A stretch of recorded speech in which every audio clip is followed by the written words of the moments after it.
but in the meantime, while they're setting up, we're going to bring Adam up for one last round of wisdom from Adam. Is your mic on? Can we get this mic on also? Thanks. I'm so wise I don't even need a microphone. So these good people have come out here. They're waiting for one more band. What words of wisdom can you give them? Live free and hope you get away with it. Yeah. That's my policy. Everything else just kind of comes from that. So how long have you been on your tour now at this point? About 3 months in. It's been amazing. And someone asked me a while ago what the who was the coolest famous person I ever met, and I said Bob Murphy, of course. That's kind of an obvious, yeah. Well, I don't even drop the name anymore of the guy who said this, but someone told me that the coolest part about being famous is getting to hang out with other famous people. And I know you're gonna be meeting up with Justin Bieber later tonight, and I'm sorry I blew his cover, but just don't tell him where we're meeting. Yeah. All right, I got you, Bob. Don't worry. But most people in America who are famous for bullshit reasons. And what we've got to see traveling the country is people who are waking up, people who are engaged in a beautiful way, people like everybody here tonight, and it's really amazing to meet people who are in different stages of waking up. And waking up's not the best, analogy for the process, but for most people who feel that they've woken up to the nature of government, they've woken up to the nature of freedom, it is really an awakening process. And, we get to disturb the sleepers. Now, have you found that you're driving around, are there any particular incidents you want to share with us, like any particularly memorable ones? Well, we've been keeping a little yearbook of the tour on the trailer, and if people want to come out and sign the trailer later, I guess a memorable experience was after our event in Denver, when we had 20 people in this little 19-foot travel trailer, and there was one person passing around dabs, and then like 4 joints and 5 bowls going around, so it was like... But the reason I mention this, it's a better story for the tour actually, is if you want to come out and sign the trailer afterward, you're welcome to. It's not creepy to follow us home, really. We live on the road, it's been amazing the last 8 months living out of this trailer. But we have our dog Baloo with us. And Baloo is also a survivor of police brutality. If you know the story, he had a flashbang grenade thrown at it that went off under his butt.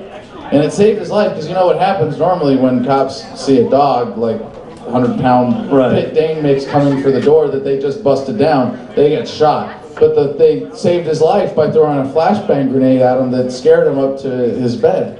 And when we were in New Orleans, by the way, we found the only bar in New Orleans where cursing is not allowed. And they had more problem with me saying the word shit on stage. The owner actually came up and interrupted, and then later sent security to kick us out. They had more problem with me saying the word shit on stage than with Baloo hanging out in front of everybody before we got started, actually taking a giant shit in front of everybody. And he's a 100-pound dog, so his are not the kind that you step in, they're the kind that you trip over. How's that for a visual?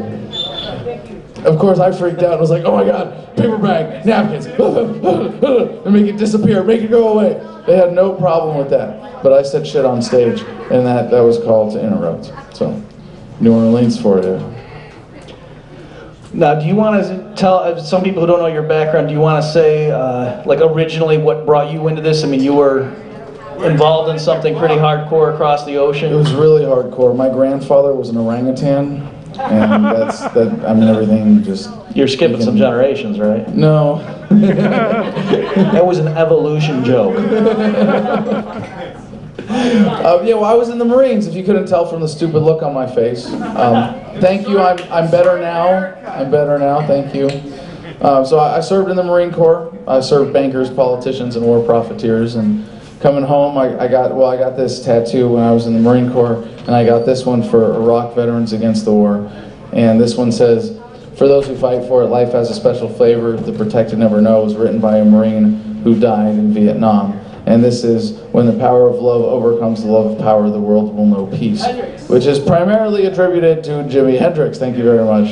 And when I got back from the war in Iraq, I just wanted to go back and kill more people, actually, as the first response. But after a while, I got some perspective, and I tortured people when I was in Iraq. Just to bring things down for a little bit, in case anybody was having too much fun tonight, let's talk about torture.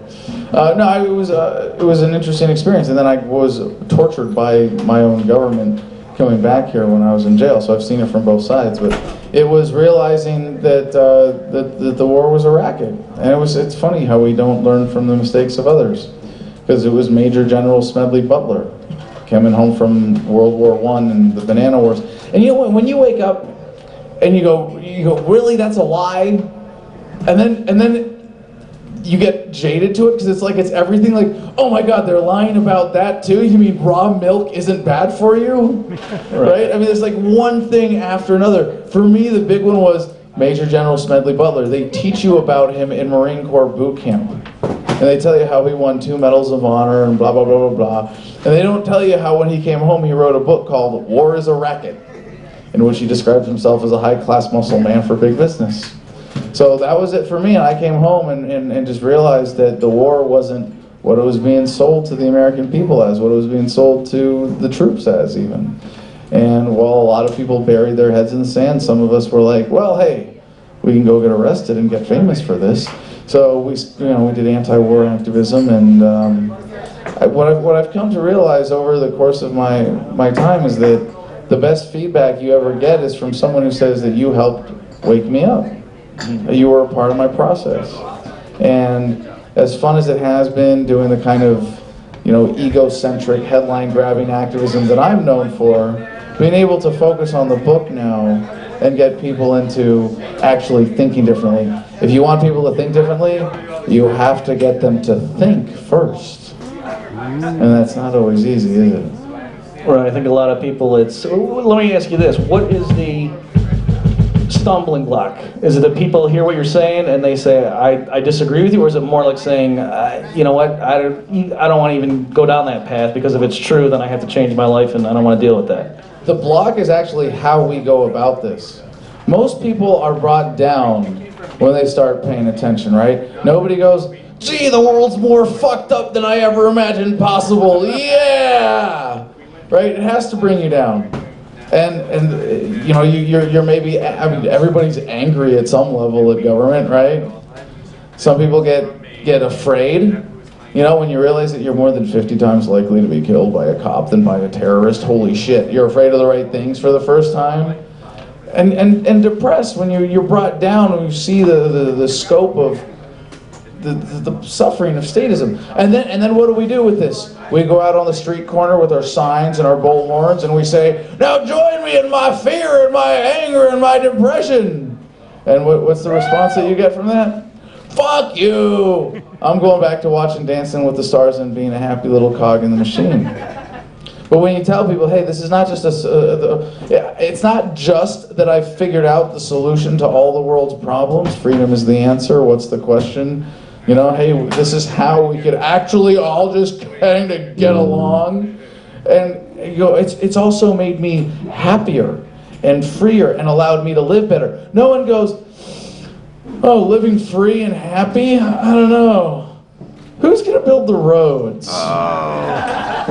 You just don't get that response anymore, and I think this is what we're seeing in the cultural evolution of our movement itself, is that we realize we need to go in converts to a different way of thinking, and you don't do it by sharing negativity, you do it by sharing that love, by sharing that joy.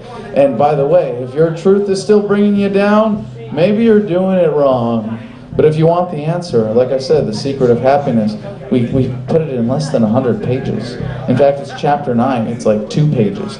This book, it's 100 pages long. Two of those 100 pages are the secret of happiness.